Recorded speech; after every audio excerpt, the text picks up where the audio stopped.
भगवान कौन है? तो भगवान सच्चिदानंद है। सत्य, चित्त और आनंद।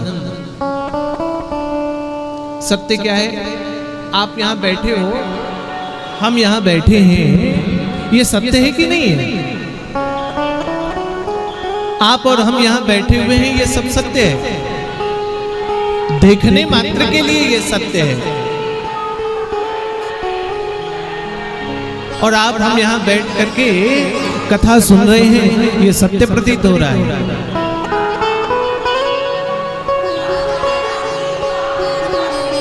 अब भगवान की आरती हो रही है तो भाई बाजा तो बजेगा ही। वो तो अपने समय से है, हम ही अपने समय से लेट हैं। तो भगवान सत्य स्वरूप है, चैतन्य स्वरूप है। हम आप यहां सत्य दिखाई दे रहे हैं, किंतु सत्य दिखाई देते हुए भी कॉपीराइट आ जाएगा। सत्य दिखाई देते हुए भी हम सत्य नहीं हैं। सत्य का तात्पर्य तो ये होता है, जो आदि अनंत काल से था, आज भी वैसा ही है, और आने वाले अनंत काल तक यथा का तथा ही रह जाए।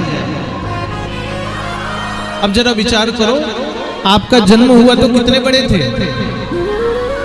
तब 2 बित्ते के बराबर थे। और फिर जन्म के बाद 6 महीना बीता, 1 साल बीता तो 1 हाथ के हो गए। देखते देखते 4 फुट 5 फुट के हो गए। और फिर देखते देखते देखते देखते मुंह पर 32 दांत आ गए। और फिर देखते देखते चेहरों में झुर्रियां पड़ गई। और देखते देखते बाल सफेद हो गए। और जो 32 दांत जवानी पर आए, देखते देखते वो गिर गए। और कहते ना, मुट्ठी बांध के आने वाला हाथ पसारे जाएगा। वो मुट्ठी बांध करके जन्म लेने वाला बालक एक दिन अपनी आयु के पूर्ण होने पर राम नाम सत्य हो जाता है।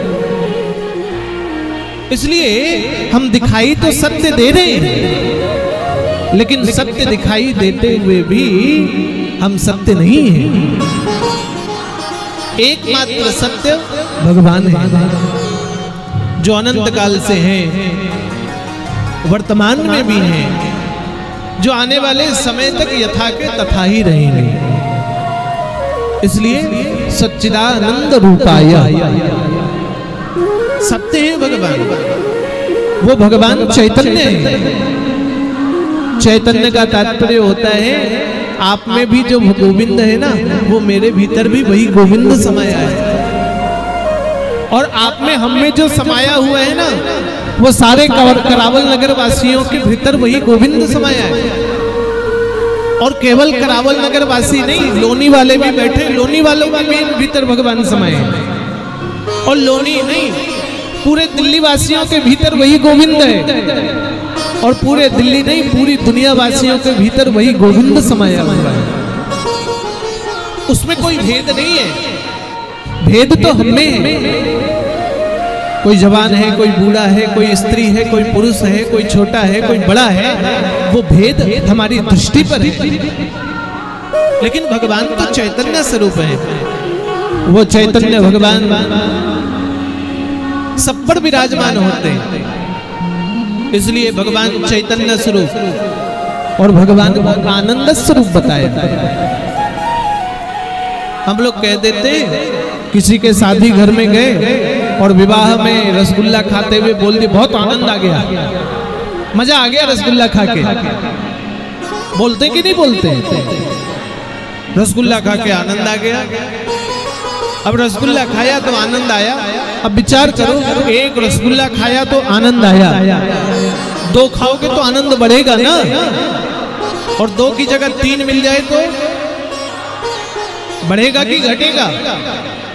और 3 की जगह 4, और 4 की जगह 5, और 5 की जगह 1 बाल्टी रसगुल्ला आपके मुंह में ठूसा जाए तो आनंद रहेगा कि आनंद खत्म हो जाएगा? विचार करो, आनंद हमारा समाप्त हो जाएगा। संसार में जो आनंद दिखता है ना, वो एक सीमित है। उसका आनंद एक सीमा तक है। वो आनंद हमारे पास हमेशा विद्यमान नहीं रहने वाला है।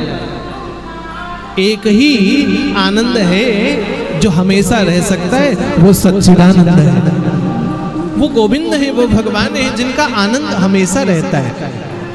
उनके आनंद में किसी प्रकार की कमी नहीं हो सकती है। ऐसे भगवान सच्चिदानंद रूप हैं।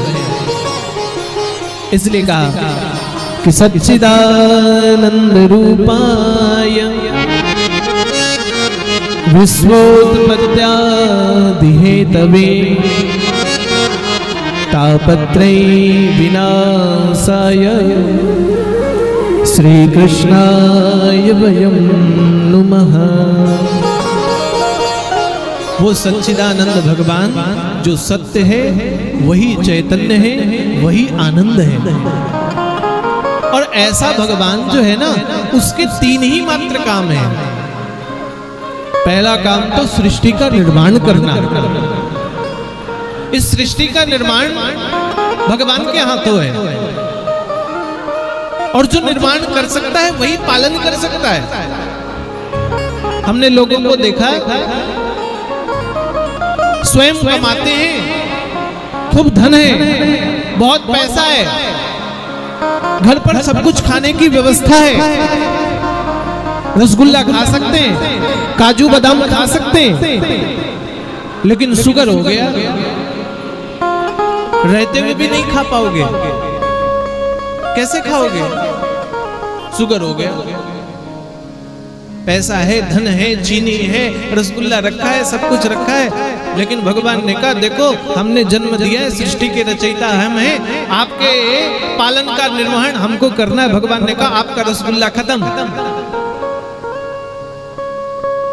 इसलिए आपके पास सामर्थ्य होते हुए भी नहीं कर पाओगे, क्योंकि सामर्थ्य किससे चल रहा है? वो गोविंद से चल रहा है। इसलिए विश्व उत्पत्त्यादि हेतवे, विश्व की उत्पत्ति करने का सामर्थ्य भगवान पर है, और विश्व का पालन करना भी भगवान के हाथों लिखा है। देखो कौन क्या पाएगा, कौन क्या खाएगा, वो भगवान ही जानते हैं। तापत्रय विनाशाय, फिर भगवान इस सृष्टि का समय आने पर अंत भी करते हैं। इसलिए एक अटल सत्य मान लो। और मुझे तो कभी कभी हंसी आती है, कोई डॉक्टर हो तो बुरा मत मानना। हम बीमार होते तो इलाज कराने किसके पास जाते हैं? किसके पास? थोड़ा जोर से तो बोलो। डॉक्टर के पास। हम मृत्यु से बचने के लिए बीमार हो गए तो गए डॉक्टर के पास। और मुझे तो कभी कभी हंसी आता है, वो डॉक्टर आपका इलाज कर रहा है, कौन है वो डॉक्टर? जो अपने आप को मरने से नहीं बचा पाता है। कहां बचा पा रहा है डॉक्टर? वो डॉक्टर खत्म हुआ और कोई डॉक्टर आया, वो खत्म हुआ और कोई आया।